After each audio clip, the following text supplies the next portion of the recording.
Hello, my children. Today we will study a new unit which is Unit 6.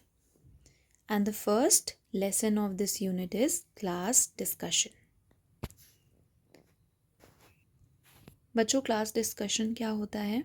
जब आपकी teacher आपको कोई topic देती है डिस्कस करने के लिए, अपने थॉट्स को प्रेजेंट करने के लिए, और जब आप टीचर से अपने थॉट्स को डिस्कस करते हो, अपने पार्टनर्स से, क्लासमेट से अपने थॉट्स को डिस्कस करते हो, दैट इज़ क्लास डिस्कशन. ठीक है. So this lesson is a poem. इस पोम में आज हम पढ़ेंगे कि एक बच्ची है जिसका नाम जेन है.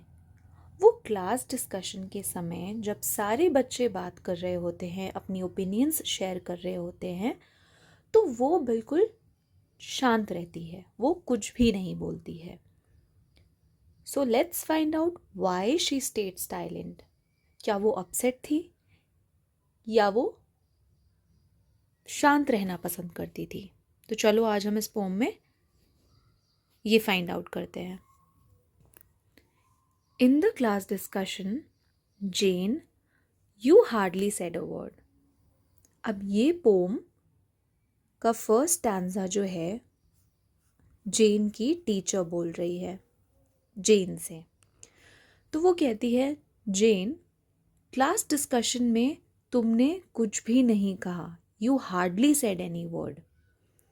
We all aired our opinions, but from you we barely heard. अब सबसे पहले तो मैं आपको ये मीनिंग एक्सप्लेन कर देती हूँ. एयर्ड का मतलब होता है अपनी थॉट्स को प्रेजेंट करना, अपने थॉट्स को सबको बताना. ओपिनियंस का मतलब होता है आपकी सोच किसी भी विषय को लेकर, किसी भी टॉपिक को लेके आपके जो थॉट्स हैं. और बेयरली मतलब वेरी लिटिल या थोड़ा सा. तो टीचर जेन से बोलती है कि क्लास डिस्कशन में जब सारे बच्चे अपनी ओपिनियंस को बता रहे थे, तब जेन तुमने कुछ भी नहीं कहा. You sat and stared in silence surrounded by the chatter.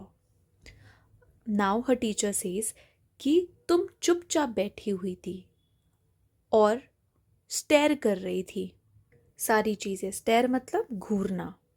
जब सारे बच्चे बातें कर रहे थे, डिस्कस कर रहे थे topic. Now Jane, now tell me Jane and please be plain. Is there anything that matters? अब उसकी टीचर को, नाउ हर टीचर वरीज, उसकी टीचर को चिंता हो जाती है. तो वो जेन से क्वेश्चन पूछती है कि Jane, now you have to tell me clearly. तुम्हें मुझे साफ साफ बताना होगा कि क्या कोई बात है. Is there anything? Now this is the stanza spoken by Jane. Now Jane answers to her teacher's question. Jane looked up and then she spoke. Her voice was clear and low. Jane देखती है और वो बोलती है, और उसकी जो voice होती है वो बहुत सॉफ्ट होती है, बट वो बिल्कुल साफ होती है और क्लियर होती है. There are many people in this world who are rather quiet, you know. अब वो अपनी टीचर को बताती है कि इस दुनिया में बहुत लोग हैं ऐसे जो शांत रहते हैं, चुप रहते हैं, लाइक हर. और ये हैबिट उनका नेचर होती है, उनका नेचर ही ऐसा होता है, वो नेचुरली ऐसे होते हैं. वो अपसेट नहीं होते हैं, उन्हें कोई प्रॉब्लम नहीं होती है, बट वो शांत रहते हैं. It is just how they are. कुछ लोगों को बातें करना पसंद होता है और कुछ लोगों को बातें सुनना पसंद होता है ना. तो इट इज़ देयर नेचर. इसका मतलब ये नहीं है that they are serious or they don't want to talk. It is just their nature. So this poem is written by Joyce Finn. Okay. So children, it's a very short and simple poem जिसमें आप लोगों ने learn किया कि हर इंसान different होता है. Like उसके क्लासमेट जो थे वो टॉकेटिव थे, बातें करते थे, और जेन जो थी वो शांति से सुनती थी. चुप रहना कोई बुरी बात नहीं है। We should respect quiet people and understand their nature. अगर कोई बात नहीं कर रहा है, कोई चुप है, इसका मतलब ये नहीं है कि वो बुरा इंसान है या वो रूड है, उसका नेचर ही ऐसा है। तो try to understand their nature and it is okay to speak less. Listening is also a very good quality. ठीक है, now let's begin with the question answers. बच्चों, मैंने ये जो डिफ़िकल्ट वर्ड्स हैं आप लोगों के लिए उसको हिंदी में लिख दिया है और उसकी मीनिंग इंग्लिश में भी लिखी है, लाइक आई टोल्ड यू। तो आप इसको पढ़ते वक्त अपने सामने रखना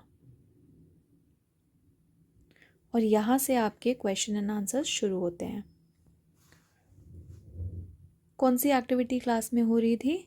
class discussion. Class discussion was going on in the class. Now this is the second question. This is the third one.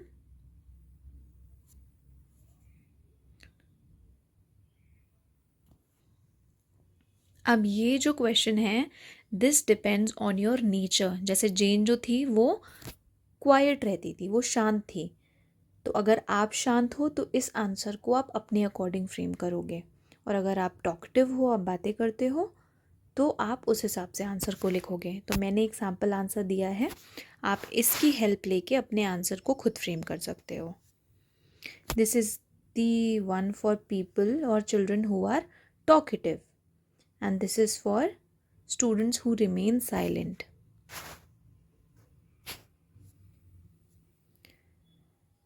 Now this is friend comparison activity. This is just a sample. आप अपने friends के name choose कर सकते हो और लिख सकते हो अपने आप से story. Now this is it. Thank you children. Have a good day.